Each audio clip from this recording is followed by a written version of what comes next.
السلام علیکم ورحمۃ اللہ وبرکاتہ۔ معزز سامعین، میں ہوں محمد طیب قاسمی اور آپ دیکھ رہے ہیں ہمارا یوٹیوب چینل طیب قاسمی آفیشیل۔ دوستو، آج کل مزارات پر عورتوں کی بھیڑ لگی رہتی ہے۔ کثرت سے عورتیں مزارات پر جاتی ہیں۔ کیا عورتوں کا مزارات اور درگاہوں میں جانا صحیح ہے؟ کیا فرماتے ہیں علماء کرام اور مفتیان اعظام اس سلسلے میں؟ دارالعلوم دیوبند کا آج یہی فتویٰ ہم دیکھیں گے۔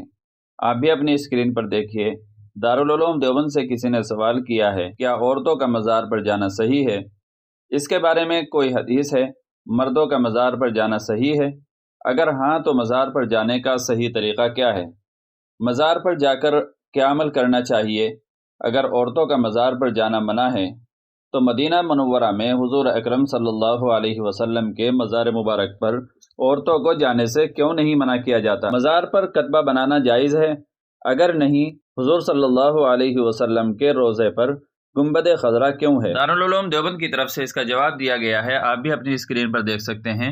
بسم اللہ الرحمن الرحیم۔ عورتوں کا زیارت قبور کے لیے دور دراز سفر کر کے مزارات یا درگاہوں پر جانا جائز نہیں ہے، کیونکہ وہاں مردوں و عورتوں کا اجتماع ہوتا ہے۔ نیز عورتیں وہاں جا کر وہاں ہو رہے افعال شرکیہ وغیرہ سے متاثر ہو کر بسا اوقات خود بھی افعال شرکیہ و محرمہ کر لیتی ہیں۔ اس لیے عورتوں کے لیے مزارات و درگاہوں وغیرہ کے سفر کی اجازت نہیں ہے۔ مردوں کا مزاروں و درگاہوں وغیرہ کی زیارت کے لیے سفر کرنا ممنوع نہیں ہے۔ زیارت قبور فی نفسہ ہی مباح ہے، البتہ مزاروں یا درگاہوں پر جا کر سنت کے مطابق ایصال ثواب وغیرہ کر کے چلے آنا چاہیے۔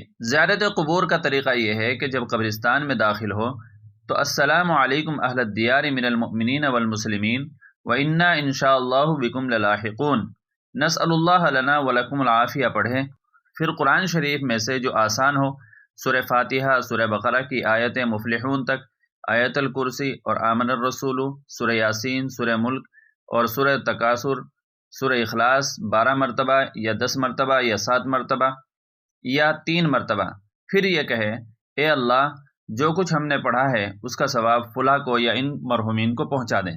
مزارات پر جا کر وہاں ہو رہے افعال شرکیہ میں حصہ لینا یا وہاں اپنے نفع و نقصان کے لیے جانا اور ان کی روحوں کو اپنے افعال و احوال پر مطلع جان کر ان کی قبر کے سامنے عاجزی و انکساری کر کے مرادیں مانگنا وغیرہ ناجائز و حرام ہے۔ عورتیں مدینہ منورہ میں روضہ اقدس پر حاضر نہیں ہوتی ہیں اور نہ ہی وہ مواجہہ شریف کے پاس کھڑی ہو کر سلام وغیرہ پڑھتی ہیں، بلکہ وہ مسجد نبوی کے ایک حصے میں جو عورتوں کے لیے خاص ہے عبادت کر کے چلی آتی۔ نیز وہاں مرد و زن کا اختلاط بھی نہیں رہتا ہے، اس لیے ان کا مزاروں پر جانے کے لیے استدلال کرنا درست نہیں ہے۔ مزار پر کتبہ لگانا یا اس پر لکھنا درست نہیں ہے، اور حضور اکرم صلی اللہ علیہ وسلم کی قبر پر گنبد خضرا سے جواز پر استدلال نہ درست ہے، کیونکہ حجت کسی بادشاہ وغیرہ کا قول و فعل نہیں ہے، بلکہ حجت شارع علیہ الصلاۃ والسلام کا قول و فعل ہے۔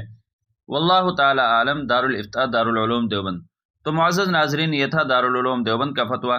مجھے امید ہے کہ آپ اس فتوے کو اچھی طریقے سے سمجھ بھی گئے ہوں گے، اور اس سلسلے میں آپ کی کیا رائے ہے، آپ بھی اپنی رائے کا اظہار ضرور فرما دیں۔ اگر آپ پہلی بار چینل پر آئے ہیں تو آپ ہمارے چینل کو اس طرح کی ویڈیوز پانے کے لیے سبسکرائب بھی کر سکتے ہیں۔ چلیے پھر ملتے ہیں اگلے کسی مسئلے میں کسی دوسرے ٹاپک کے ساتھ میں، تب تک کے لیے آپ سے دعاؤں کی درخواست ہے۔ السلام علیکم ورحمۃ اللہ وبرکاتہ۔